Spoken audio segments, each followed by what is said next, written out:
Hello' ছাত্ৰ-ছাত্ৰীসকল, আজি আমি আলোচনা কৰিম জাগা জননীৰ সন্তান পাঠটিৰ ৩ নম্বৰৰ ক। কবিয়ে কাক জাগি উঠিবলৈ কৈছে? উত্তৰ: কবিয়ে জননীৰ সন্তানসকলক জাগি উঠিবলৈ কৈছে।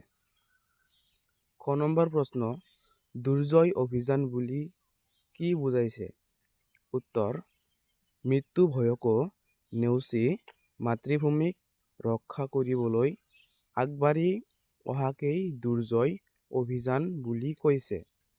গ নম্বৰটো প্ৰশ্ন: দুৰ্জয় অভিযানেৰে কি কৰিবলৈ কৈছে? উত্তৰ: মাতৃভূমিৰ সন্তান ৰক্ষা তথা বহি শত্ৰুৰ পৰা ৰক্ষা কৰিবলৈ কৈছে। ঘ নম্বৰ প্ৰশ্ন: জননীৰ সন্তানক কিহে দুৰ্বল কৰাৰ কথা কৈছে? উত্তৰ: জননীৰ সন্তানক কৰ্মহীনতা অথবা কাপুৰুষতাই দুৰ্বল কৰাৰ কথা কৈছে। ঙ নম্বৰ প্ৰশ্ন: তথাপিও নাই ভয় বুলি কৈছে।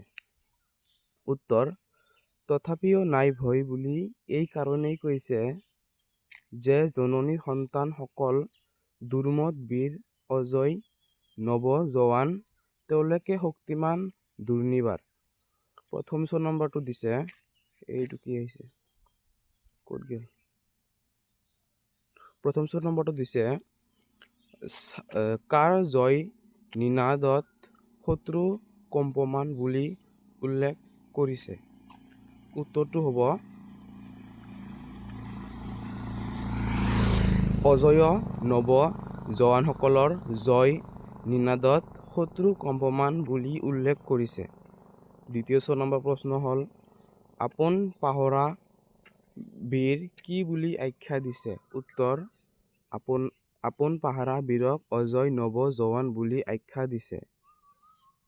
জাগা জননীৰ সন্তান কবিতা প্ৰশ্ন গীত ৪ গীতটোৰ বুজি নোপোৱা শব্দবোৰৰ অৰ্থ বুজি লোৱা।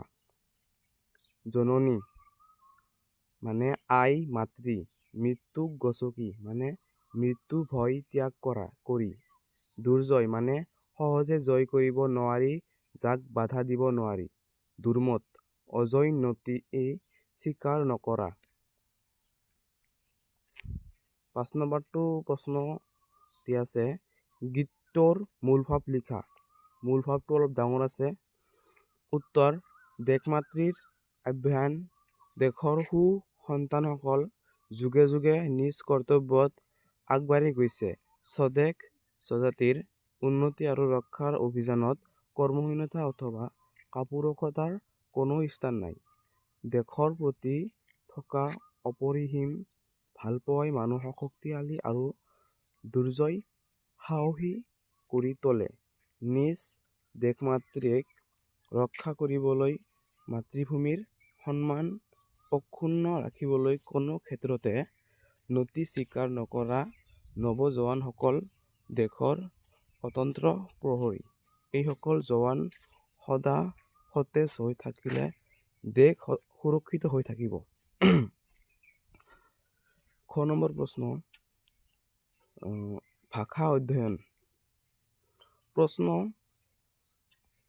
বাক্য ৰচনা কৰা। শক্তিমান কাপুৰুষ নিনাদ অজয় অভিযান। উত্তৰ: শক্তিমান পুৰুষে কাৰোলৈকে ভয় নকৰে। কাপুৰুষ সমাজ আৰু দেশৰ অন্যায় কাপুৰুষে কাম। নিনাদ গহন বনত চৰাই চিৰিকটিৰ সুললিত নিনাদে মনত বৰ আনন্দ দিয়ে। অজেয় মহাবীৰ লাচিত এগৰাকী অজেয় বীৰ আছিল।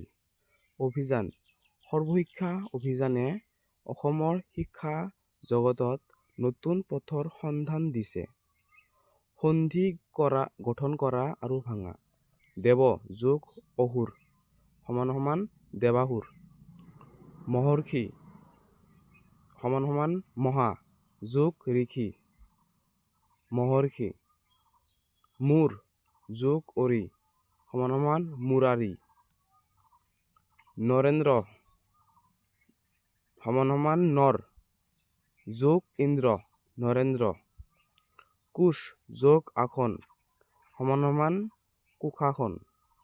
দশ যোগ আনন সমান সমান দশানন। মনোযোগ মন যোগ যোগ মনোযোগ। বিদ্যা যোগ অলংকাৰ সমান সমান বিদ্যালংকাৰ। উল্লেখ উৎ যোগ লেখ। মহা যোগ অৰ্ণৱ সমান সমান মহাৰ্ণৱ। উজ্জ্বল সমান সমান উৎ যোগ জল। নাবিক সমান সমান নৈ যোগ ইক নৈবিক। দিগন্ত সমান সমান দিক যোগ অন্ত দিগন্ত। এতিয়া দুটা দিয়া আছে একে, গতিকে আমি 7 নম্বৰলৈ আগবাঢ়ো। প্ৰশ্ন 7 বিপৰীত অৰ্থ বুজোৱা শব্দ লিখা। মৃত্যু জয় কাপুৰুষ মৃত্যু জয় কাপুৰুষ ভয় শত্ৰু দুৰ্বল। উত্তৰ মৃত্যু জন্ম হয় পৰাজয় কাপুৰুষ সুপুৰুষ জয় সাহস নিৰ্ভয় শত্ৰু মিত্ৰ দুৰ্বল সবল। প্ৰশ্ন 8 তলৰ শব্দবোৰৰ সমাৰ্থক শব্দ লিখা। জননী সন্তান বীৰ নিনাদ। উত্তৰ জননী মাতৃ মাক আই জন্মদাত্ৰী। সন্তান পুত্ৰ বা পুত্ৰী তনয় বা তনয়া পো বা পোৱাতি। বীৰ নায়ক নেতা শক্তিমান শক্তিবন্ত। নিনাদ শব্দ ধ্বনি মাত। প্ৰশ্ন 9 এটা শব্দত প্ৰকাশ কৰা। সাহস থকা মানুহ। উত্তৰ সাহসী বা হাঁহিয়াল। খ নম্বৰ জাকৈৰে মাছ ধৰা মানুহ। জাকৈয়া। গ যাৰ শক্তি আছে। উত্তৰ শক্তিমান বা শক্তিবন্ত। ঘ যাক জিনিব নোৱাৰি। উত্তৰ অজয় বা অজিনী। প্ৰশ্ন 10 তলত দিয়া বিশেষ্য পদবোৰক বিশেষণলৈ পৰিৱৰ্তন কৰা। মান দুৰ্বলতা দৰ্শন দুখ মানৱ। মান মানি দুৰ্বলতা দুৰ্বল দৰ্শন দাৰ্শনিক দুখ দুখীয়া মানৱ মানৱিক। প্ৰশ্ন 11 ভাৱ বহলাই লিখা। সাঁতোৰ সাঁতোৰ নিজ বাহুবলে সাঁতুৰিব নোৱাৰিলে যা ৰহাতলে। উত্তৰ সাঁতুৰিব লাগিলে নিজৰ দুবাহুত বল থাকিব লাগিব, কাৰণ নিজৰ বাহু আৰু ভৰিৰ সহায়তেহে সাঁতুৰিব পৰা যায়। তেনেদৰে সাঁতুৰিব নোৱাৰিলে ৰহাতললৈ অৰ্থাৎ পানীত ডুবি মৰিবলগীয়া হয়। আনৰ সহায়ত বা আনৰ বাহুবলেৰে সাঁতুৰিব পৰা নাযায়। আৰু দিছে তলত এই কথাৰ পৰা ইয়াকে ক'ব বিচাৰিছে যে জীৱনত যদি মানুহে কিবা এটা কামত সফলতা লাভ কৰিব বিচাৰে তেনেহ'লে নিজেই তাৰ বাবে কঠোৰ পৰিশ্ৰম আৰু যত্ন কৰিব লাগিব। আনৰ সহায়ত তেনে সফলতা আশা কৰাটো একেবাৰে নিষ্ফল। নিজৰ কঠোৰ পৰিশ্ৰম আৰু চেষ্টা নাথাকিলে জীৱনত কেতিয়াও কোনো কামতে সফলতা বা উন্নতি আশা কৰিব নোৱাৰে, বৰং জীৱনলৈ অধঃপতনহে আহি পৰে। 12 নম্বৰ প্ৰশ্ন জ্যোতি প্ৰসাদ আগৰৱালাৰ এটি গীত সংগ্ৰহ কৰি গাবলৈ আভাস কৰা।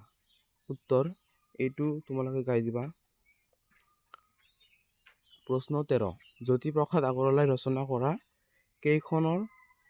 নাটক কেইখনৰ নাম লিখি তাৰে এখনৰ কাহিনীটো চমুকৈ লিখা। উত্তৰ এইটো বহুত ডাঙৰ, এইটো লিখিব নালাগে দিয়া।